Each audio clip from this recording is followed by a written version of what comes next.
wabarakatuh. Waalaikumsalam warahmatullahi wabarakatuh. Salam sejahtera bagi kita semua. Yang terhormat Kepala SD Negeri Maus Kidul 05 Bapak Agus Budi Setiadi SPD SD, yang kami hormati Ibu Suryani Dwi Pangestu Ningsih SPD selaku narasumber, yang kami hormati ibu-ibu perwakilan wali murid SD Negeri Maus Kidul 05, yang kami hormati pendidik dan tenaga kependidikan SD Negeri Maus Kidul 05. Marilah kita panjatkan rasa syukur kita kehadirat Tuhan Yang Maha Esa atas segala karunia-Nya, sehingga kita dapat berkumpul di tempat ini dalam rangka diseminasi budaya positif yang akan disampaikan oleh Ibu Suryani Dwi Pangestu Ningsih SPD. Sholawat serta salam marilah kita sanjungkan kepada beliau, junjungan kita Nabi besar Muhammad Shallallahu Alaihi Wasallam, yang membawa kita dari alam terang yang dari alam kegelapan menuju alam yang terang benderang ini. Susunan acara pada kegiatan diseminasi budaya positif yang akan dilaksanakan pada siang hari ini sebagai berikut. Acara pertama, pembukaan.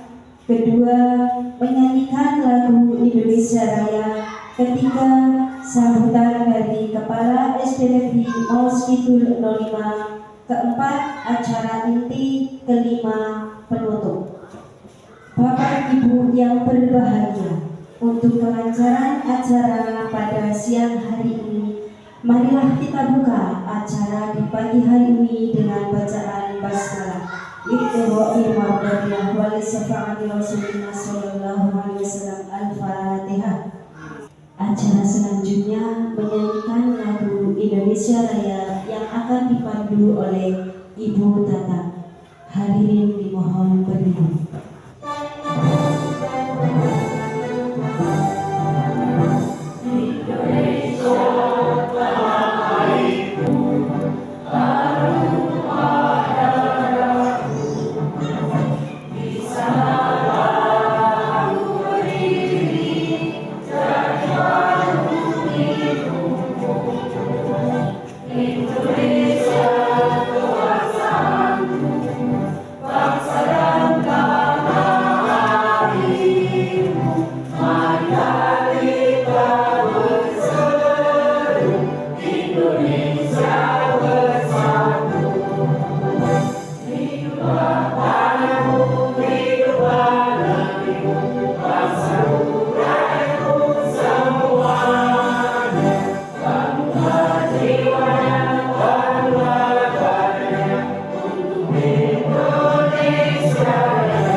Selanjutnya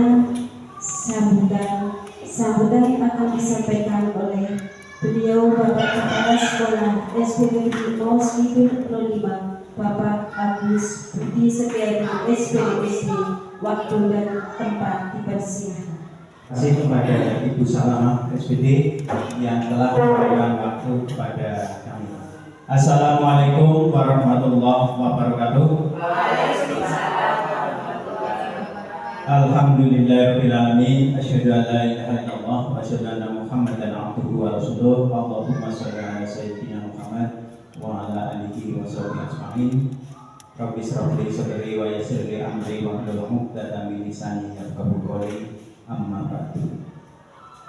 Yang saya hormati Bapak Ibu pendidik serta tenaga kependidikan SD Mawaskidul 05, yang saya hormati ibu-ibu, orang tua wali murid, perwakilan dari SD Mawaskidul 05.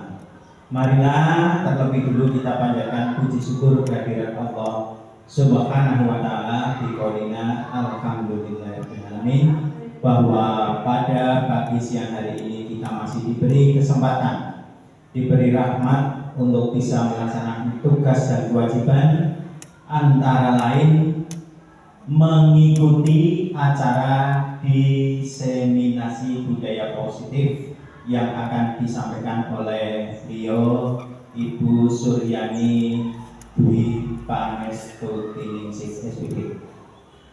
Selawat serta salam semoga tetap tercurah pada junjungan Nabi Muhammad SAW yang senantiasa kita nantikan syafaatnya di yaumil kiamat.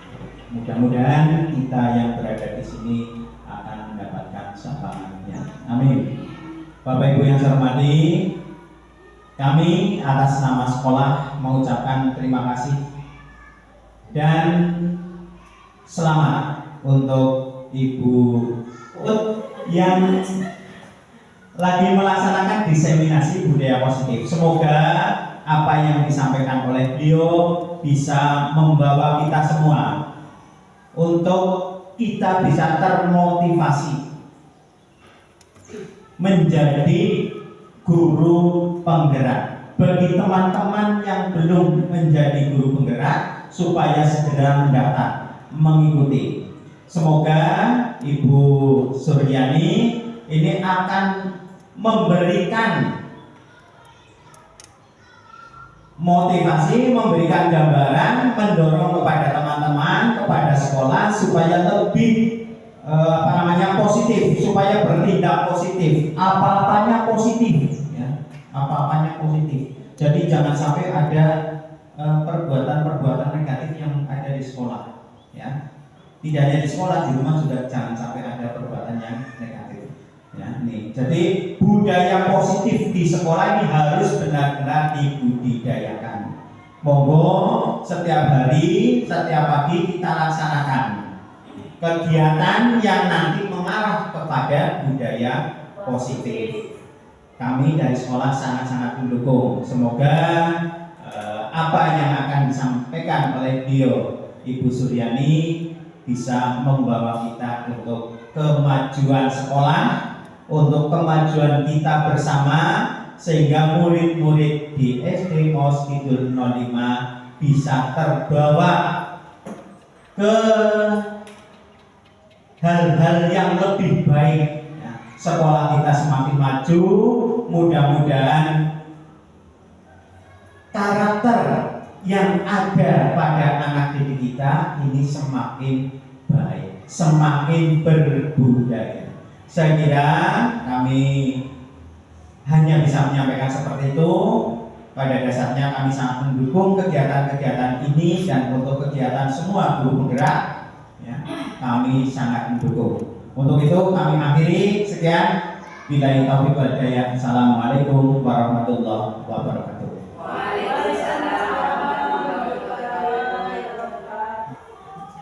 Kami ucapkan terima kasih kepada beliau Bapak Agus Budi Setiadi SPDSD. Adapun acara selanjutnya yaitu acara inti diseminasi budaya positif kepada Ibu Suryani Dwi Pangestuningsih. Waktu dan tempat kami persilakan. Terima kasih atas waktunya Ibu Salama. Assalamualaikum warahmatullahi wabarakatuh. Waalaikumsalam warahmatullahi wabarakatuh. Ya, yang kami hormati Bapak Kepala Sekolah SD Negeri Mawaskidul 05 yang tadi sudah membuka acara pada siang hari ini, serta Bapak, Ibu guru dan juga perwakilan dari wali murid SD Negeri Mawaskidul 05 yang kami hormati pula. Mohon izin Bapak Ibu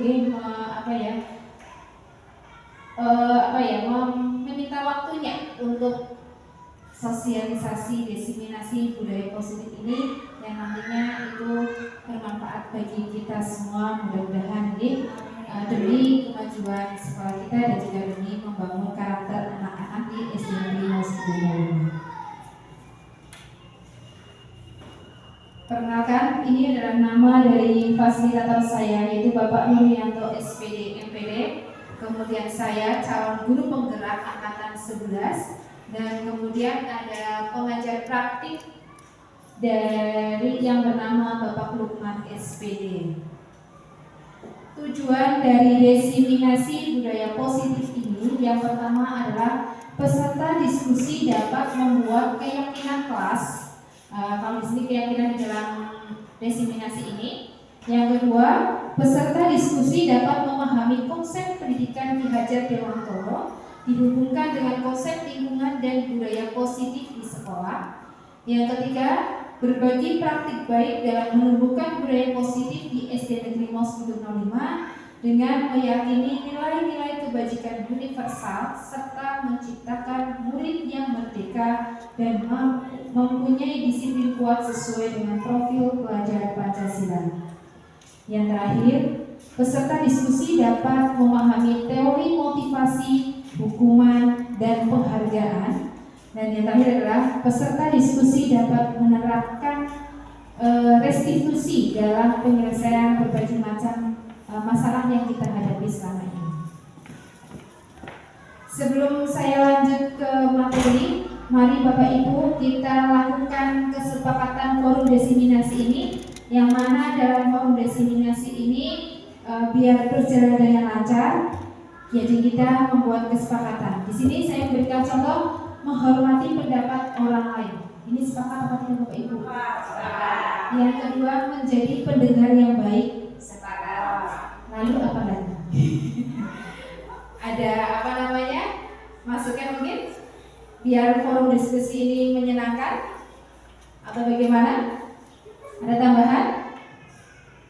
Selesai tepat waktu. Selesai tepat waktu. Tepat waktu ini berapa ini? Ya, lebih cepat lebih baik ya. Selesai tepat waktu. Dalam forum diseminasi ini yaitu 3. Yang pertama adalah menghormati pendapat orang lain. Yang kedua, menjadi pendengar yang baik, dan yang ketiga adalah selesai tepat waktu. Nah, nanti kalau ini slide-nya sudah habis, kita pastinya selesai juga tepat waktu ya. Menghabiskan slide maksudnya. Ya, oke. Lanjut. Nah, sebelum kita melanjutkan materi, Bapak Ibu semuanya dimohon untuk berdiri. Kita melakukan tes speaking dulu ya, karena mungkin dari tadi dalam kelas atau dari rumah, perjalanan rumah itu banyak kurang geraknya. Jadi kita lakukan tes speaking dulu. Ikuti yang ada di layar. Kita bersama-sama ikuti.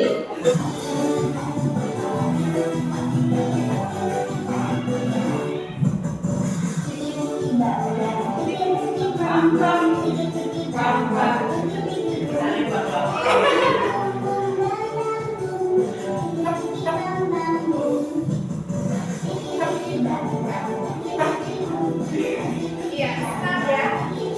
Kita lakukan senam. Isi yang dari.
speaking ini seperti biasanya saya gunakan dalam pembelajaran ya, sesekali dalam sehari. Kadang juga anak butuh yang namanya refleksing, tidak melulu untuk pelajaran terus. Jadi sedikit demi sedikit setiap pembelajaran saya sisipi dengan speaking, entah itu berupa layar berupa yang seperti tadi atau berupa dengan permainan. Ini biar anak lebih semangat lagi, jadi tidak merasa bosan ketika menerima pelajaran. Nah, Bapak Ibu, selanjutnya yaitu pertanyaan pemantik sebelum kita lanjut ke dalam materinya. Yang pertama, apakah Anda setuju dengan pernyataan ini? Nah, nanti dibilang kalau setuju, tidak ya. Yang pertama, hukuman dapat mendisiplinkan anak, setuju atau tidak? Setuju. Tidak gantung. Tergantung hukumannya apa. Oke. Ya. Ya, kalau hukumannya positif boleh, kalau enggak ya oke. Yang kedua, pemberian hukuman dengan hal positif seperti membaca atau membersihkan halaman sekolah dapat meningkatkan disiplin anak. Setuju atau tidak? Oke. Yang ketiga, memberi penghargaan dapat meningkatkan motivasi belajar anak. Setuju atau tidak? Ini hanya sebagai pernyataan. Ya, oke. Yang ini sebagai pertanyaan pemantik saja sebelum kita ke materi yang selanjutnya. Apakah makna disiplin? Nah, sebelum kita lanjut ke makna, di sini ada ilustrasi mengenai kegiatan kepalan tangan, ya. Nilai-nilai kebajikan universal yang ada dalam kepalan tangan. Ada A dan B, misalnya saya dengan Ibu Tata, ya. Itu sobreklah secari kertas kecil, tuliskan benda atau sesuatu yang sangat berharga untuk Anda. Nah, jadi nanti kita mencoba, misalnya saya dan Mbak Tata nanti mencoba satu buah kertas. Letakkan salah satu sobekan kertas tersebut dengan segala daya. Jadi satu ada yang di sini, ada yang satu sini, dikepal, ya. Nah, dikepal dengan sekuat tenaga, kemudian saya akan berusaha sekuat tenaga dengan berbagai cara agar kepalan dari Ibu Tata ini bisa membuka. Ya, ini sebagai ilustrasi saja. Nah, saya itu bisa berupa dengan membujuknya, membujuk Ibu Tata, bisa juga dengan mengancam, menghardik, merayu, menyuap, apa saja agar dapat membuka kepala Ibu Tata tadi. Ya, ini hanya sebagai imajinasi kita. Ya, jadi ada di tangan kita itu ya, misalnya kalau Bapak Ibu itu memiliki uang, ya, mau diserahkan kepada anak tapi ragu-ragu, nah otomatis anak itu kan butuh banget jajan, ya, butuh sekali jajan, otomatis anak tersebut merayu kan sama Bapak Ibu semuanya kan, minta uangnya mah, ayolah mah, terus sampai ada yang mengancam, ya, ataupun yang lainnya. Pokoknya yang penting ibu bisa menghasilkan uang sejumlah yang apa yang kita inginkan atau anak inginkan. Nah, dari sini ada segi positifnya, ada ilusinya. Di sini adalah ilusi paradigma teori kontrolnya itu adalah guru mengontrol muridnya. Yang kedua, kritik dan membuat orang merasa bersalah dapat menguatkan karakter. Dan yang ketiga, semua penguatan positif, efektif dan bermanfaat ilusi bahwa orang dewasa itu memiliki hak untuk memaksa. Nah, dari kepalan tadi ini pastinya kita berusahakan tidak mau yang tadinya ketika pagi sudah diberi uang jajan karena anaknya mau jajan lagi, pengen beli es krim, ya, dengan segala macam rayuan, pastinya seorang ibu pasti melepaskan uang yang tersebut kepada anak, ya kan tidak ibu? Karena takut mungkin anaknya nangis lah atau bagaimanapun itu, ya. Nah, di sini bahwasanya dari kepalan ini adalah ada ilusi kontrolnya, bahwa yang berkuasa di sini adalah muridnya, gurunya, guru. Sang murid itu berusaha merayu agar mendapatkan kalau nilai mungkin ya, nilai yang baik atau mendapatkan tadi imbalan yang baik, ilusinya seperti itu.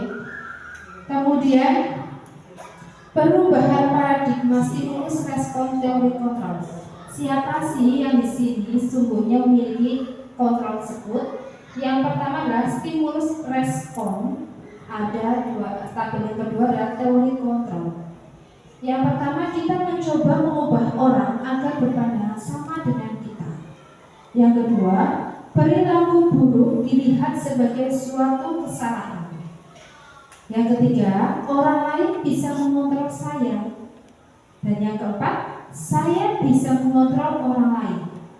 Yang kelima adalah pemaksaan ada pada saat rujukan gagal. Yang keenam, model berpikir menang atau kalah. Sedangkan ini adalah stimulus responnya.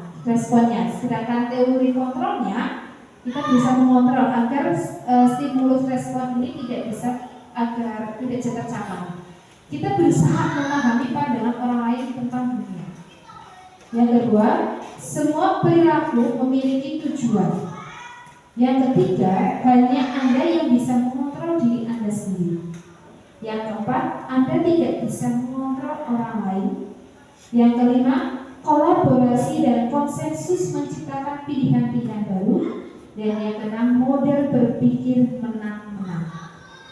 Itu adalah perubahan paradigma stimulus.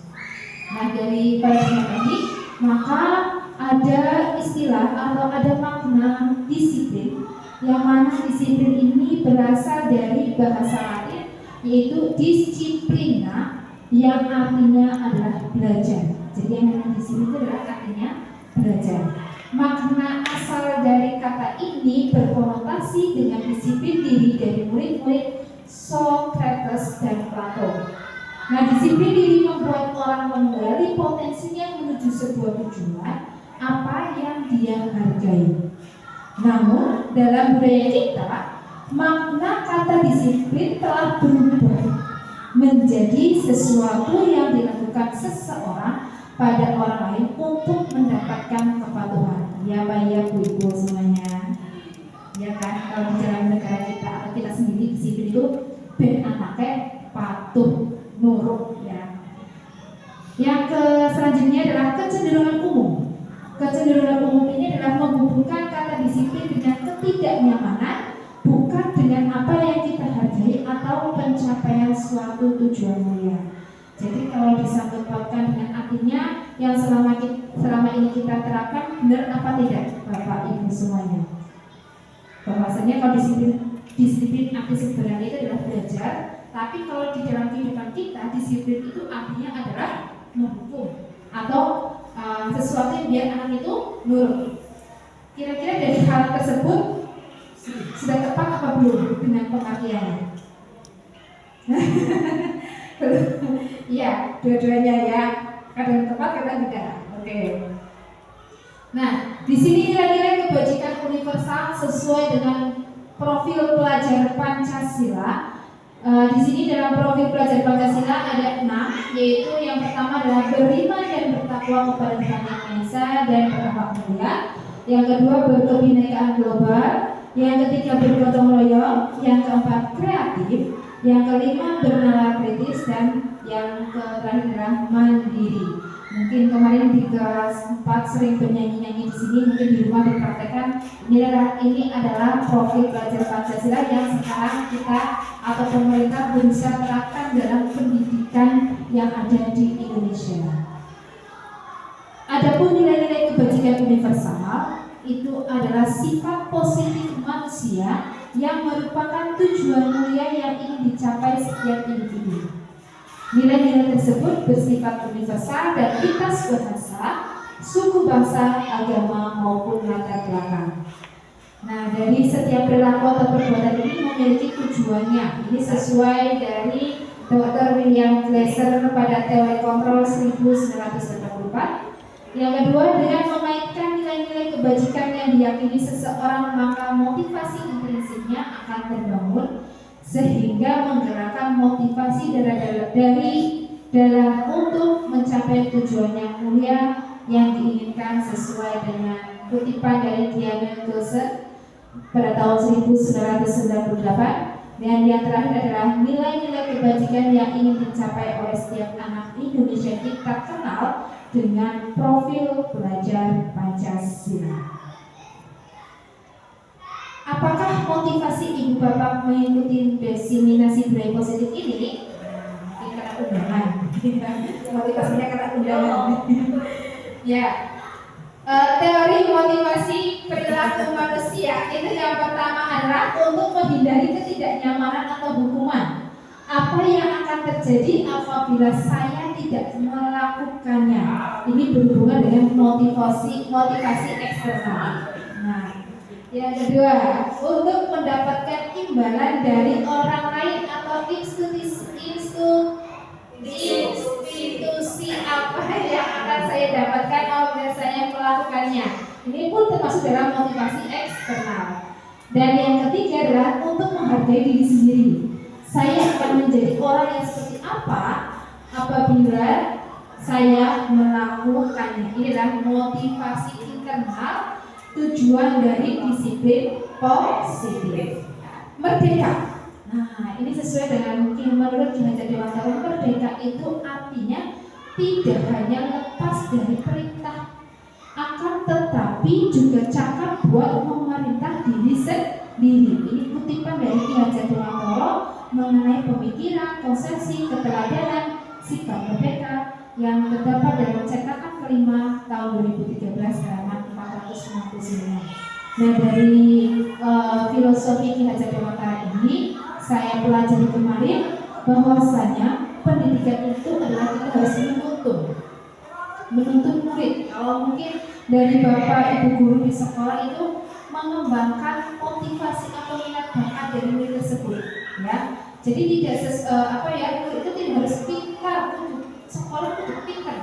Tapi dari sesuai dengan yang saya pelajari di sini adalah menurut Ki Hajar Dewantara itu yang penting adalah anak-anak itu bisa dibimbing, ya, dibimbing dengan yang lebih baik. Jadi kalau bapak ibu mungkin berpikiran di sekolah SD boleh di sekolah dulu kok pinter, nah itu sudah sesuai dengan kodratnya bapak ibu, ya, kodrat dari anak sejak lahir.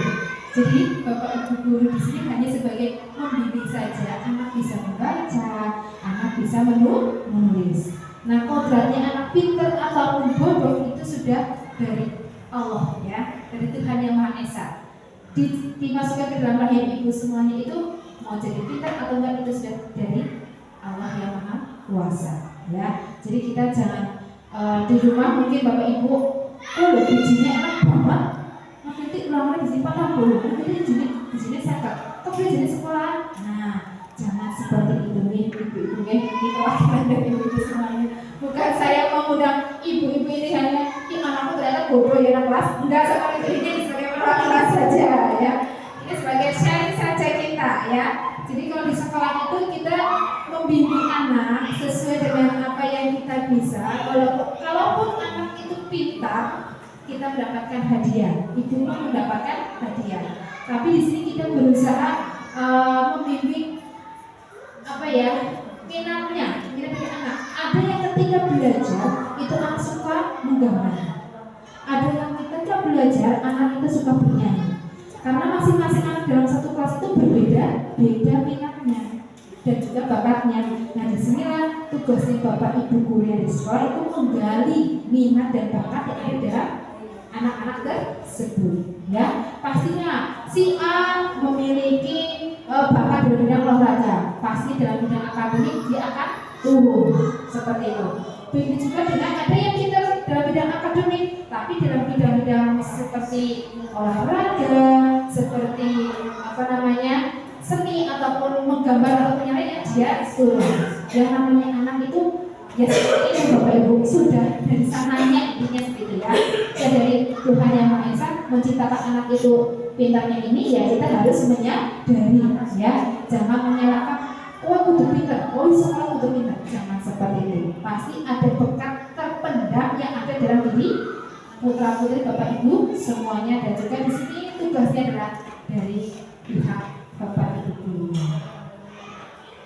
Kemudian, mengapa tidak peraturan kelas saja? Mengapa harus ada keyakinan kelas? Nah, di sini ada yang namanya peraturan kelas. Saya pada saat dulu sebelum mengikuti kegiatan ini, saya sering menggunakan peraturan kelas untuk mengkondisikan anak-anak menjadi, misalnya ketika belajar menjadi kondusif, ya. Terus kemudian anak-anak yang biasanya lari-larian karena ada peraturan, jadi anak-anak harus ditaati dengan peraturan tersebut. Nah, tapi kenapa kok tidak peraturan? Kenapa harus keyakinan? Yang pertama, mengapa kita memiliki peraturan harus menggunakan helm bila mengendarai kendaraan roda 2? Kenapa Bapak Ibu? Karena ada peraturan lalu lintas kan? Yang memakai kendaraan bermotor wajib menggunakan helm. Itu alasannya kenapa? Coba. Apa gini aja dulu? Biar aman. Yang lainnya lagi? Mungkin? Melindungi dari kecelakaan. Oh iya, melindungi dari kecelakaan. Oke, ada yang lainnya lagi mungkin? Bok ditilang. Ya, wis aturan baru tilang orang nggo helm, pintu sedela langsung ditilang prit apa polisi ya. Ditilang 50.000 ya kedua ya. Oke. Betul.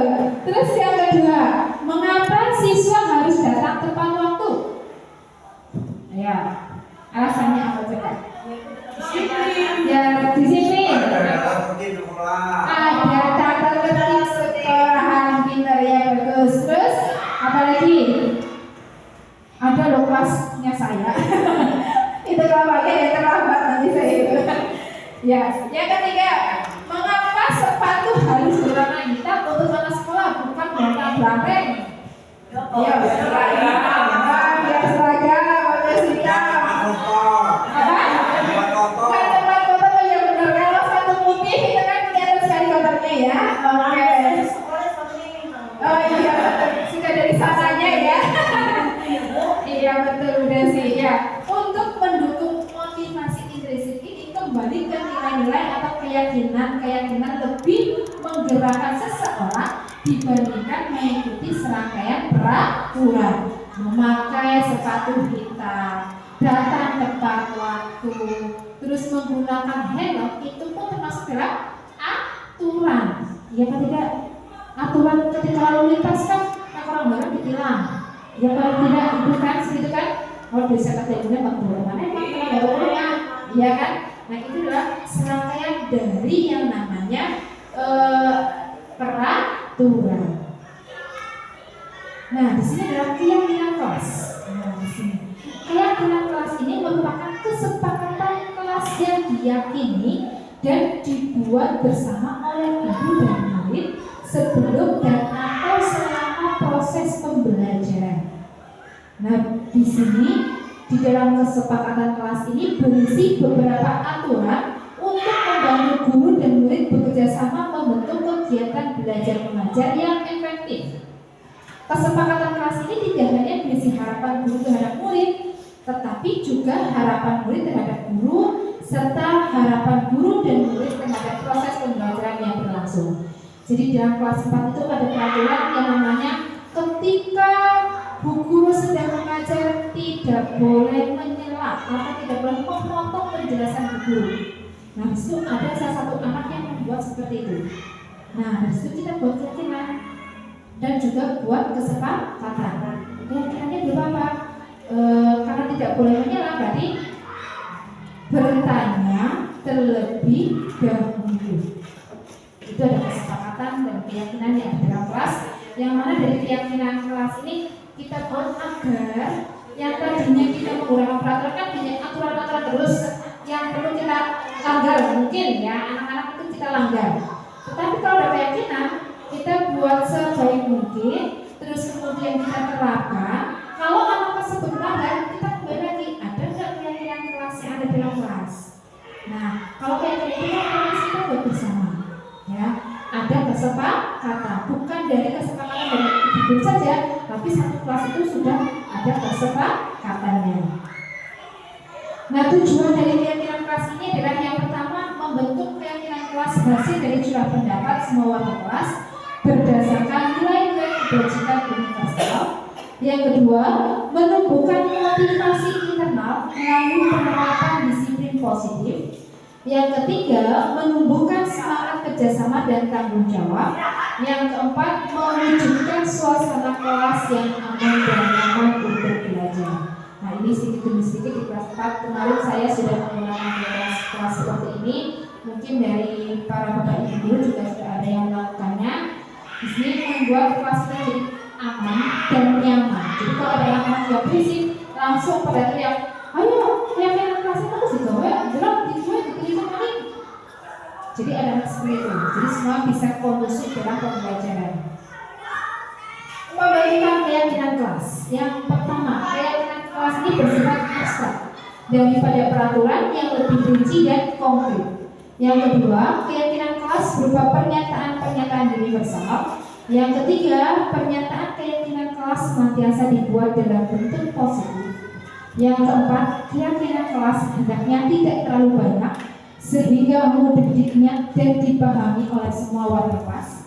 Yang selanjutnya adalah keyakinan kelas sebaiknya sesuatu yang dapat diterapkan di lingkungan tersebut. Semua warga kelas hendaknya ikut berkontribusi dalam pembuatan keyakinan kelas lewat kegiatan curah pendapat yang adalah bersedia meninjau kembali keyakinan kelas dari waktu ke waktu. Tahapannya, yang pertama adalah sosialisasi pada warga sekolah, murid atau juga orang tua murid. Nah, sekarang saya melaksanakan sosialisasinya. Yang kedua, mempersilahkan warga kelas untuk bersuara pendapat tentang keyakinan yang perlu disepakati di sekolah atau di kelas. Yang ketiga adalah mencatat semua masukan-masukan dari para warga sekolah di papan tulis atau di kertas kecil atau sticky note, kemudian ditempelkan di kertas besar atau di manila, di mana semua anggota kelas warga sekolah bisa melihat hasil curah pendapatnya. Yang keempat, menyusun keyakinan kelas sesuai prosedur pembentukan keyakinan sekolah. Gantilah kalimat-kalimat dalam bentuk negatif menjadi positif. Contohnya apa? Contohnya adalah jangan terlambat datang ke sekolah. Ini adalah kalimat negatif. Kenapa di sini negatif? Karena di sini ada kata jangan. Ya. Dan positifnya apa? Datang ke sekolah tepat waktu. Kemudian tinjau kembali daftar curah pendapat yang sudah dicatat.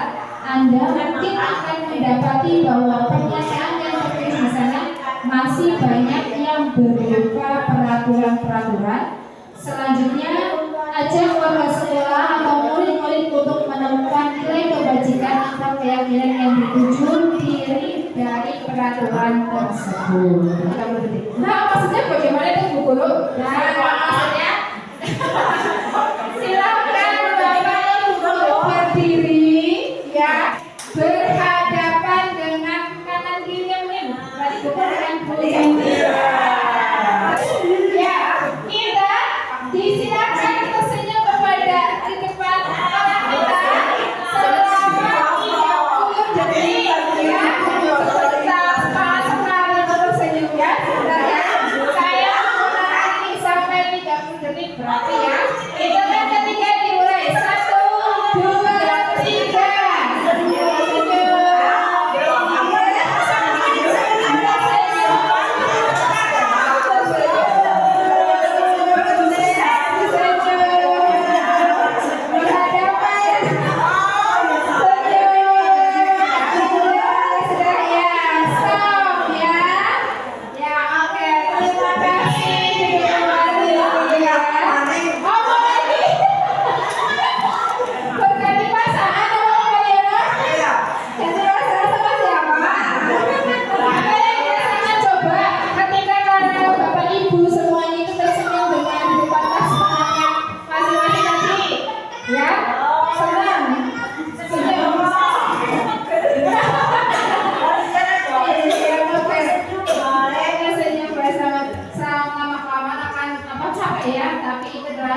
Kita sedikit demi sedikit mendapatkan ibadah, ya, mendapatkan pahala karena tersenyum itu termasuk dalam ibadah. Ya, selanjutnya restitusi. Nah, restitusi ini adalah nanti yang biasanya Bapak Ibu guru, mungkin ibu-ibu yang di rumah juga bisa memahaminya karena ini sering kita lakukan.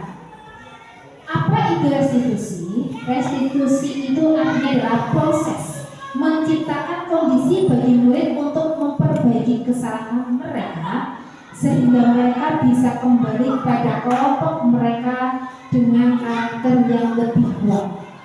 Restitusi ini juga merupakan proses kolaboratif yang mengajarkan murid untuk mencari solusi dalam menyelesaikan masalah mereka dan membantu murid berpikir tentang orang seperti apa yang mereka ingin menjadi tujuan mulia dan bagaimana mereka harus memperlakukan orang lain. Ini kutipan dari Gose tahun 2004. Ciri-ciri dari restitusi ini yang pertama adalah bukan untuk menebus kesalahan, namun untuk belajar dari hubungan. Yang kedua adalah memperbaiki hubungan. Yang ketiga, hubungan yang maksudnya mau gimana? Ini hubungan antara murid dan guru, Ibu. Ya. Yang ketiga, tawaran bukan paksaan.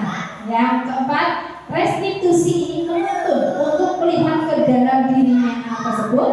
Yang kelima, restitusi mencari kebutuhan dasar yang mendasari tindakan. Yang keenam, restitusi diri adalah cara yang paling baik. Yang ketujuh, restitusi fokus pada karakter bukan tindakan. Yang kedelapan, restitusi fokus pada solusi. Dan yang kesembilan adalah restitusi mengembalikan murid yang berbuat salah pada kelompoknya. Ini ciri-ciri dari restitusi. Nah, sekarang ada pernyataan. Ada tindakan guru mencatat 100 kali di dalam buku kalimat dengan kalimat saya tidak akan terlambat lagi karena terlambat ke sekolah. Ini termasuk dalam hukuman atau konsekuensi Bapak Ibu? Hukuman. Oke. Yang kedua, lari mengelilingi lapangan basket 2 kali karena terlambat hadir di sekolah. Hukuman atau konsekuensi? Iya, hukuman. Yang ketiga, murid diminta untuk push up 15 kali karena tidak menggunakan masker ke sekolah. Iya, hukuman. Pintar banget. Oke.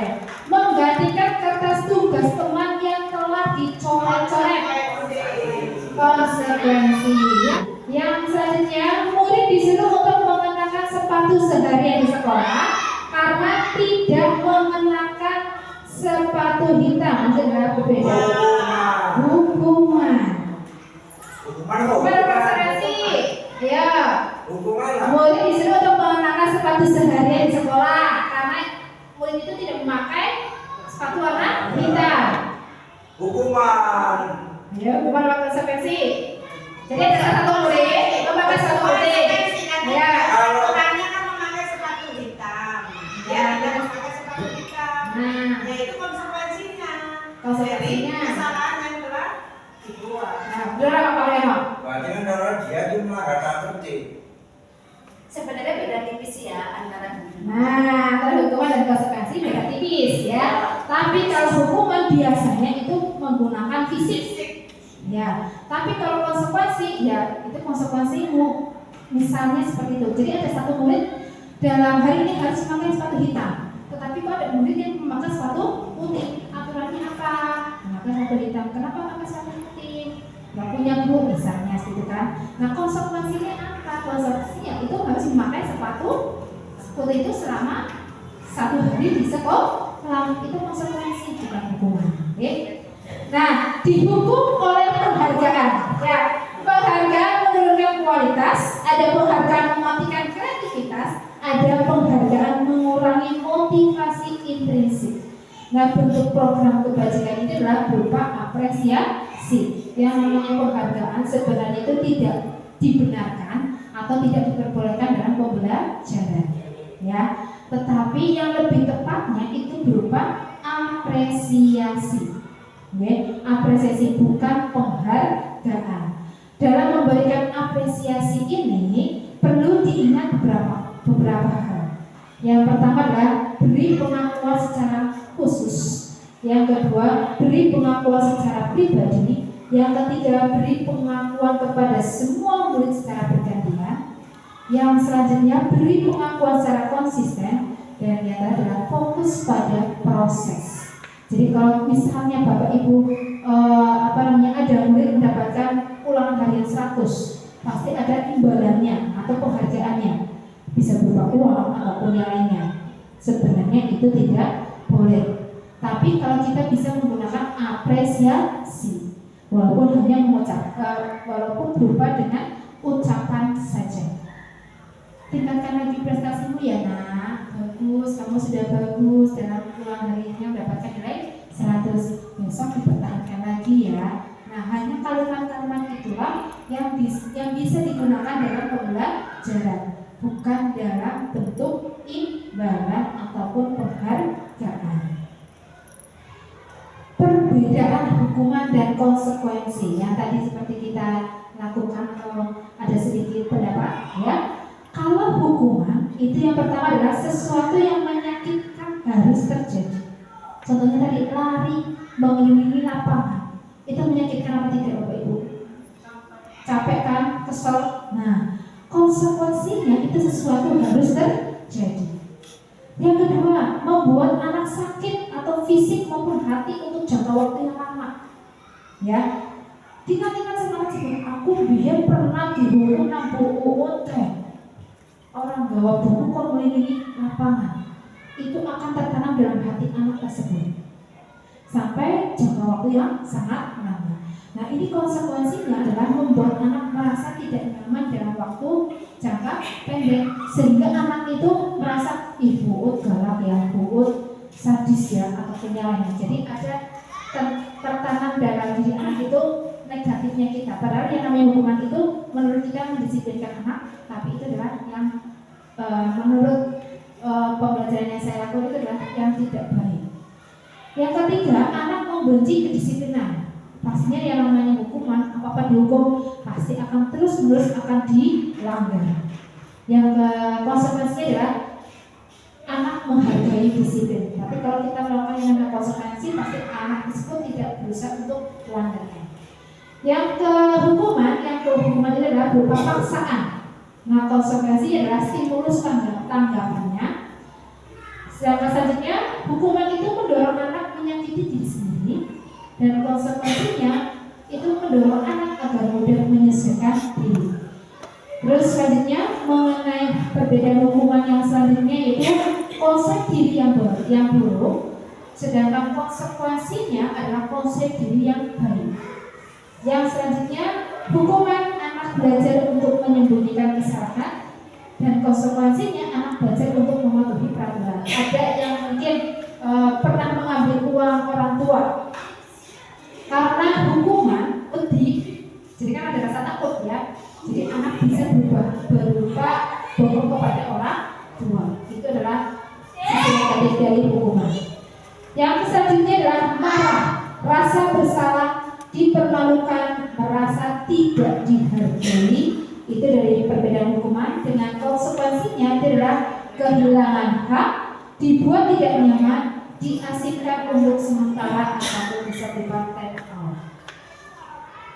Nah, dari 9 ciri-ciri restitusi ini, yang pertama adalah bukan untuk menebus kesalahan, namun belajar dari kesalahan, dari ciri-ciri restitusi ini. Yang kedua, memperbaiki hubungan. Yang ketiga, tawaran bukan paksaan. Kalau tadi kan dari awal itu berupa tawaran, kalau yang sekarang adalah yang benar adalah bukan paksaan. Yang keempat, restitusi menuntut untuk melihat ke dalam diri sendiri. Yang kelima, restitusi mencari kebutuhan dasar yang mendasari tindakan.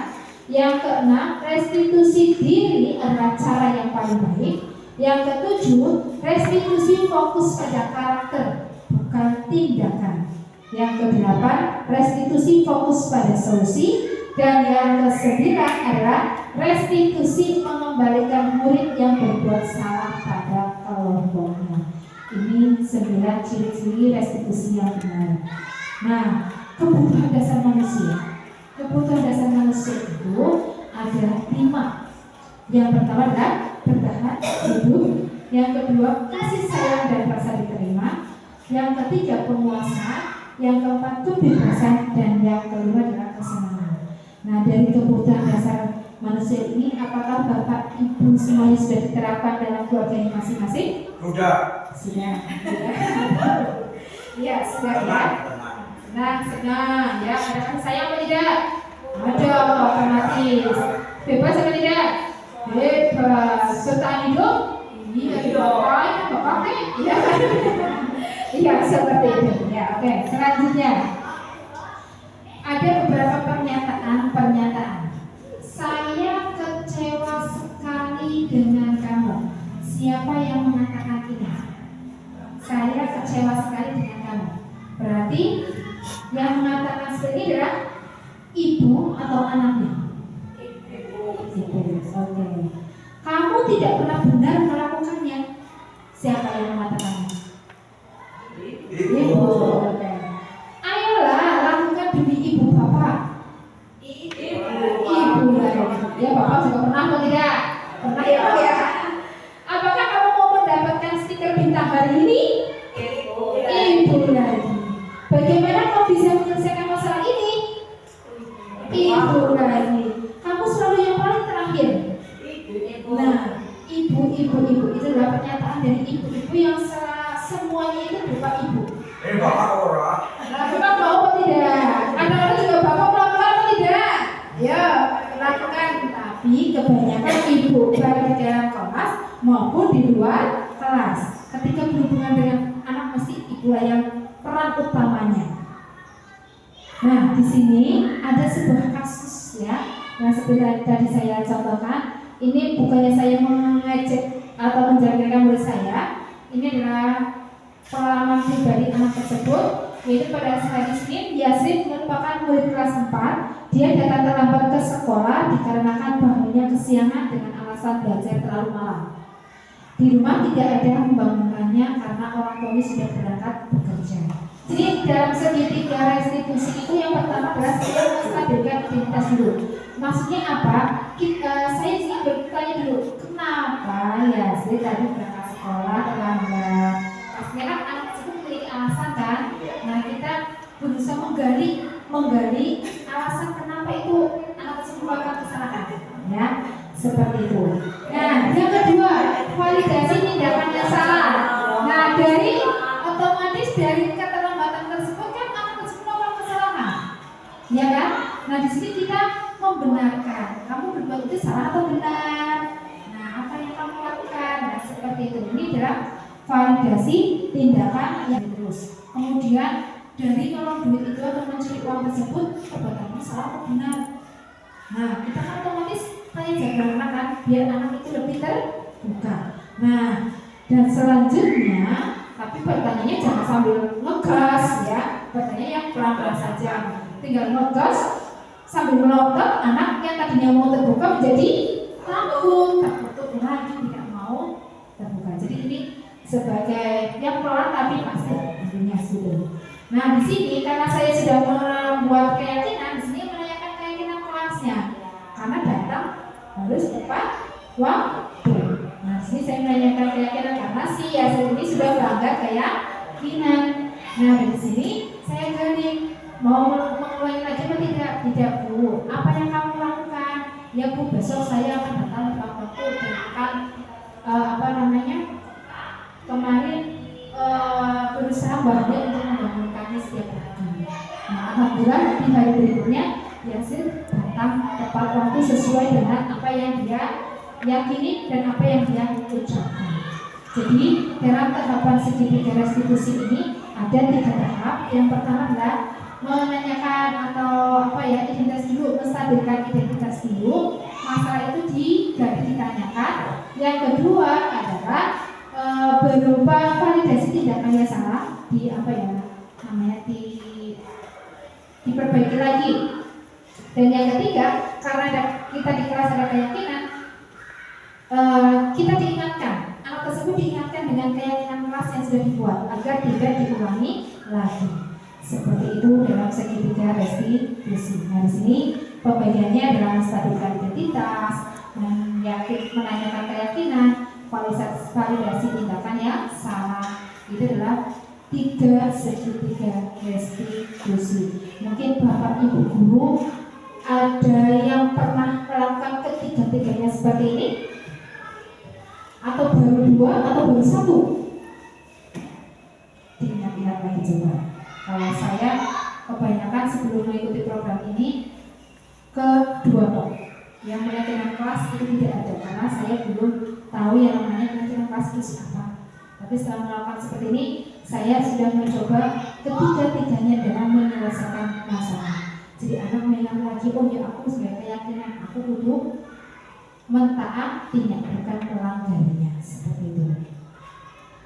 Nah, tahapan dalam menstabilkan identitas itu adalah berbuat salah itu tidak apa-apa. Ada kalimat seperti itu. Yang namanya manusia itu kan pasti punya salah. Tidak selalu yang namanya ibu itu benar, pasti punya kesalahan.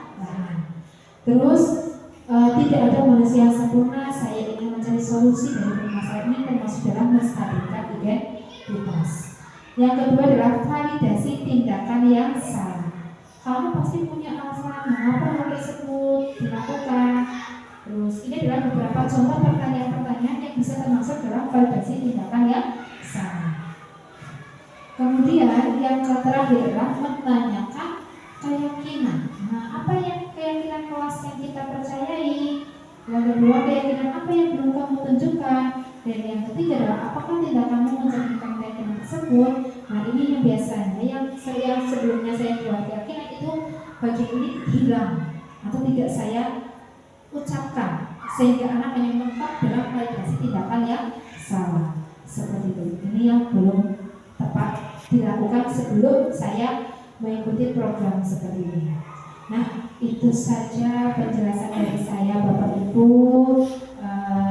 Mungkin ada pertanyaan dari Bapak Ibu, baik Ibu murid ataupun Bapak Ibu guru semuanya mengenai diseminasi ini yang saya sampaikan. Sudah cukup? Sudah cukup? Oke. Mungkin kalau pertanyaan di sini agak malu ya. Nanti ya ketika proses berlangsung saja kan iya sambil jalan.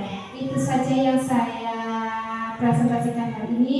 Mudah-mudahan ilmunya saya bermanfaat bagi Bapak Ibu semuanya, dan saya ucapkan terima kasih banyak kepada Bapak Ibu yang sudah hadir dalam undangan yang saya kirimkan walaupun lewat WA. Sekian dari saya. Mohon maaf apabila ada penjelasan atau kata-kata yang saya kurang jelas atau yang menyinggung perasaan Bapak Ibu semuanya. Saya ucapkan minta maaf yang sebesar-besarnya. Wassalamualaikum warahmatullahi wabarakatuh. Saya kembalikan ke pembaca. Terima kasih Ibu. Semoga ilmunya bermanfaat untuk kami semua. Hadirin yang kami hormati, akhirnya sampailah kita ke penghujung acara. Kami ucapkan terima kasih atas kehadiran dan partisipasi saudara-saudara sekalian mewakili seluruh panitia penyelenggara. Kami mohon maaf bila ada hal-hal dari kami yang kurang berkenan. Terima kasih. Wassalamualaikum